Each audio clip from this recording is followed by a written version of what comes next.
अस्सलाम वालेकुम। एहसान भी कैसे हैं आप? ठीक हैं? वालेकुम सलाम, मैं ठीक, आप बताएं। अल्लाह का शुक्र, बिल्कुल ठीक ठाक। एहसान भी आज आपको फिर हम तंग करने के लिए आ गए हैं दोबारा से। फेज़ 9 प्रिज्म के हवाले से कुछ क्वेश्चन है हमारे पास जो हमने आज आपसे डिस्कस करने हैं। असल में हमें काफ़ी सारी लोगों की कॉल्स आती हैं और वो लोग पूछते हैं कि फेज़ 9 प्रिज्म का फ्यूचर क्या है। फेज़ 9 प्रिज्म की डेवलपमेंट कंप्लीट हो चुकी है, पोजेशन की तरफ भी आ गया है, क्यू ब्लॉक में, आर ब्लॉक में घर बनने भी स्टार्ट हो गए हैं। अभी रिसेंटली इन्होंने एफ़ ब्लॉक के अंदर भी पोजेशन दे दिया है। प्राइसेस जो है वो यहाँ पे जो 3-3.5 करोड़ वाला प्लॉट था वो अभी तकरीबन 2.5-3 के ऊपर आ गया है। तो अभी आप बताएं कि यहाँ पे इन्वेस्टमेंट कैसी है, अभी यहाँ पे लोगों को मतलब क्या करना चाहिए? लोग परेशान हैं। दानियल भाई, आपने 3-4 क्वेश्चन जो ना वो साथ मिला दिए हैं। अभी देखें कि फेज़ 6 और 7 में प्राइस जो है वो नीचे नहीं आई। पिछले साल 2-3 साल में जितना भी फ़र्क पड़ा है, मतलब आपकी फाइल्स, आपके अदर DHS की प्राइसेस नीचे आई हैं क्योंकि वहाँ पे इतनी आबादी नहीं थी और कुछ ओपन फाइल्स थी जो एक समय ले एक सट्टा ही होता है और एकदम जब इन्वेस्टर मार्केट में आता है तो वो बूम पकड़ता है और ऊपर चल जाती है उसकी प्राइस। तो फेज़ 6 और 7 क्यों नहीं माइनस हुआ? क्योंकि ये एक एक्चुअल और ग्राउंड वर्थ थी प्लॉट्स की।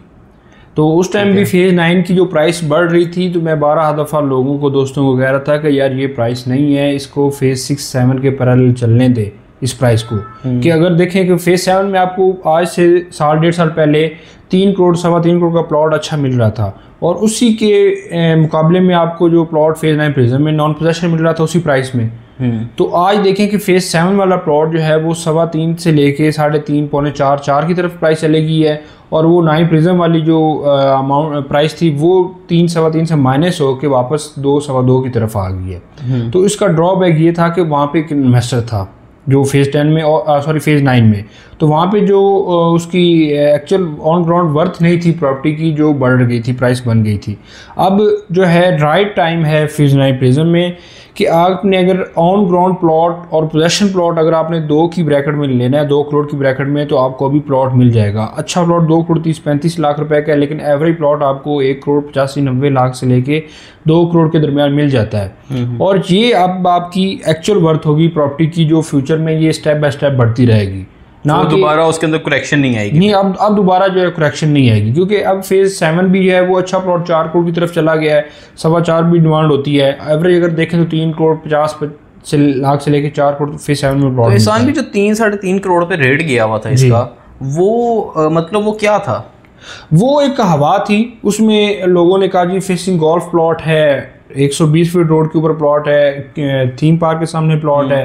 अब आपको इन चीज़ों का मज़ीद कुछ टाइम के बाद पता चलेगा कि जो मेन 150 फीट रोड है मोस्टली उनके ऊपर हाई टेंशन वायर जो है वो लग बिल्कुल। मैं भी यही क्वेश्चन करने लगा था कि अब इनका फ्यूचर क्या होगा, क्योंकि वहाँ पे तो ये जितनी भी वायर्स अब गुजरेंगी तो क्या ये इम्पैक्ट पड़ेगा जो 150 फीट रोड के ऊपर जितने भी प्लॉट्स आ रहे हैं? बेसिकली वो तो हाइटेड होती है, लेकिन इम्पैक्ट उसका नेगेटिव ये जाता है कि कल को इन केस कोई प्रॉब्लम हो जाए, एकदम वो कोई उसकी वायर जो है वो फट जाए या क्रॉस हो तो वो फिर घरों को अफेक्ट कर सकते हैं। सिग्नल्स का भी मैंने सुना है कि काफ़ी उसमें सिग्नल्स भी ड्रॉप होते हैं, मोबाइल के सिग्नल्स पूरे नहीं आते और इस तरह के इशू। हाँ, वो तो इशू तो काफ़ी है उसमें, क्योंकि ये मेन MB के ऊपर भी आपको पता है यहाँ पे भी ऑफिस के अंदर ये प्रॉब्लम्स रहती हैं कि सिग्नल्स काफ़ी जो है वो नहीं आते यहाँ पे। तो उसकी वजह से अब जो है ना वो मेन 150 रोड वाला प्लॉट उनकी वैल्यू कम होगी और उसके बैक साइड पे या इनर सेंट्रल लोकेशन वाली लोकेशन है वो ठीक रहेगी।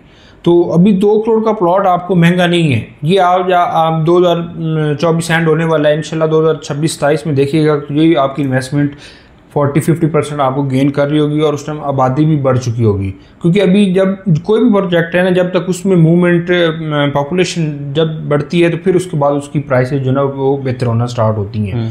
तो फेज़ 9 में भी अगर आपने ऑन ग्राउंड प्लॉट लेना है, अगले 3 से 4 साल के लिए इन्वेस्टमेंट करनी है, तो उसके लिए अभी राइट टाइम है खरीदने का। किस ब्लॉक के अंदर यहाँ पे लेना चाहिए? उसमें F और G ब्लॉक जो है ना वो एक तो प्रेफर हम करते हैं रिंग रोड की साइड पे और F के सामने ही E ब्लॉक आ जाता है। E ब्लॉक देखा जाए तो उसमें एक गांव भी है, लेकिन उसके लेफ़्ट राइट देखें तो एक ओवल कमर्शियल है, फिर जोन 2 का कमर्शियल है, और जोन 2 कमर्शियल के साथ ही गवर्नमेंट ऑफ पंजाब के घर बन रहे हैं जिसको GR बोला जाता है। और वो इतना तेज़ी से घर बन रहे हैं कि वो देखिएगा अगले 1 साल के अंदर अंदर वहाँ पे लोग रहना स्टार्ट हो जाएंगे, अलॉटेड घर हो जाएंगे, और उसकी वजह से फिर जो है ना लेफ्ट राइट देखिएगा घर स्टार्ट हो जाएंगे, घर बनना। क्योंकि अभी एक तो कॉस्ट भी बढ़ चुकी है, कंस्ट्रक्शन कॉस्ट। अगर आप घर बनाते हैं तो मिनिमम अगर आप एवरेज घर भी बनाएंगे तो आपको कम से कम 5 करोड़ रुपये अपनी जेब में रखना होगा। बिल्कुल, बिल्कुल। तो वो बहुत ज़्यादा जो है ये अभी इसके अंदर बहुत ज़्यादा महंगा हो गया है। हाँ, वो महंगाई की वजह से कंस्ट्रक्शन बहुत महंगी हो गई है।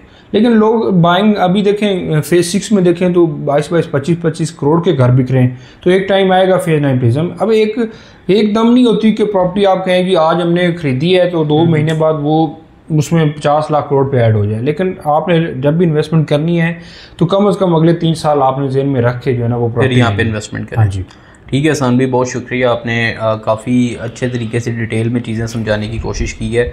तो आई होप कि अगर आप लोगों के माइंड में किसी किस्म का कोई क्वेश्चन है, अगर आप लोग कुछ और पूछना चाह रहे हैं तो आप कमेंट कर सकते हैं। आपकी स्क्रीन पे नंबर शो हो रहा है, आप डायरेक्ट एहसान भाई को कॉल कर सकते हैं। तो इंशाल्लाह ताला हम इसी तरह न्यू वीडियोज़ के साथ आपकी खिदमत में हाजिर होंगे। अपना बहुत ज़्यादा ख्याल रखिएगा। Thank you so much. अल्लाह हाफिज़। अल्लाह हाफिज़।